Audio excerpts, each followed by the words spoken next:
Human reproduction, इसे हिंदी में बोला जाता है मानव जनन, है ना। मानव जनन में दो जीव को होना बहुत ही जरूरी है। केवल एक जीव मानव को जन्म नहीं दे सकता है। जैसे नर है तो केवल नर अकेले ही आपको नर को जन्म नहीं दे सकता है।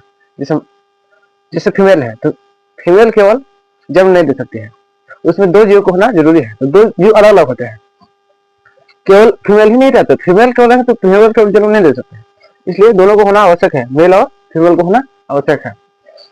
तो इसमें जन्म कैसे होते हैं? तो मेल गेमेट जिसको बोलते हैं नरजुग्मक, नरजुग्मक इसमें निर्माण होता है स्पर्म का। क्या होता है? स्पर्म का। अब फीमेल में होता है ओवम का निर्माण। तो दोनों जब मिलते हैं, दोनों जब गैमेट मिलते हैं नरजुग्मक और मादा जुग्मक, तो एक जुग्मनज का निर्माण करते हैं। क्या करते हैं? एक जुग्मनज का निर्माण करते हैं, जिसे इंग्लिश में जाइगोट बोलते हैं। यहाँ पे जब दोनों मिलते हैं तो एक एम्ब्रॉय यानी कि एक भ्रूण का निर्माण करते हैं। जाइगोट जो होता है तो बहुत ही मुझे कमजोर होता है ना, इसलिए डॉक्टर बोलता है कि ज्यादा चलना नहीं है ना, ऊंचा नीचा ज्यादा नहीं करना पड़ता है जाइगोट बनते समय, है ना। जाइगोट बनने के बाद भ्रूण का निर्माण होता है ना। तो भ्रूण को इंग्लिश में बोलते हैं एम्ब्रॉय, है ना। अब भ्रूण से धीरे धीरे क्या बनता है? बेबी यानी कि शिशु का निर्माण होता है। अब समझते हैं कि मानव में आखिर स्पर्म का निर्माण कहाँ होता है और अंडाणु का निर्माण यानी कि ओवम का निर्माण कहाँ होता है। तो अब समझते हैं स्पर्म का जो निर्माण होता है ना पुरुष में होता है। तो पुरुष में कहाँ होता है? तो पुरुष के वृषण में होता है। कहाँ होता है? शुक्राणु का जो निर्माण होता है पुरुष के वृषण में होता है, समझ गया। और जो ओवम यानी कि अंडाणु का जो निर्माण होता है फीमेल के जो होता है अंडाशय में होता है। कहाँ होता है? अंडाशय में होता है। अब समझ गया। अब समझते हैं, थोड़ा डीपली समझते हैं कि वृषण में क्या क्या होते हैं, नहीं होते हैं। इसमें परत होते हैं वृषण में, इसको सुरक्षा देने के लिए, है ना। इसका जो टेम्परेचर होता है, हमारा जो शरीर है उसका टेम्परेचर होता है लगभग 37 डिग्री होता है। कितना होता है? 37 डिग्री सेल्सियस। लेकिन शुक्राणु को जो है स्पर्म को एक खराबी है कि उतना तापमान भी नहीं रह पाता है। उतना तापमान में क्या होता है? खत्म हो जाता है, यानी कि मर जाता है। उसका 1-2 डिग्री कम होना चाहिए, इसलिए शरीर से बाहर रहता है। कहाँ रहता है?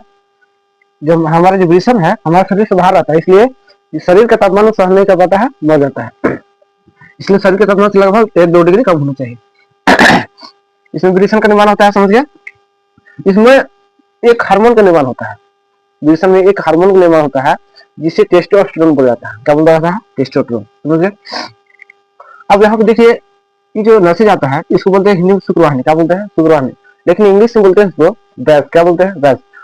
वो नस क्या होता है, क्या करता है? तो वो जो है स्पर्म को ले जाने का काम करता है, ठीक है। स्पर्म में ऐसे दोनों वृषण में बनते हैं ना, यानी कि जो शुक्रवाहिनी जो है शुक्राणु को ले जाने का काम करता है ना, जिसको इंग्लिश में वैस बोलते हैं।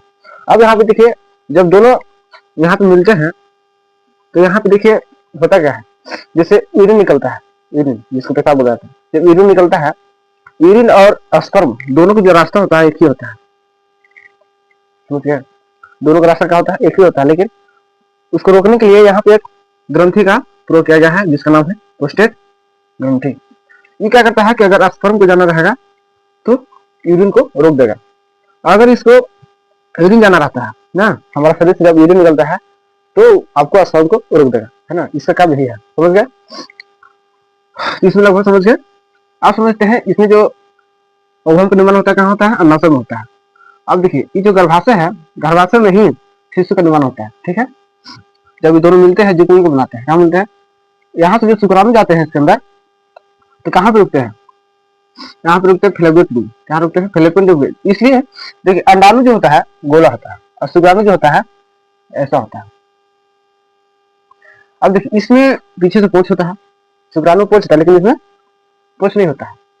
इसलिए अंडा जो है यहाँ से खूब यहाँ तक जाए, इसके आगे नहीं जा सकता है, समझ गए।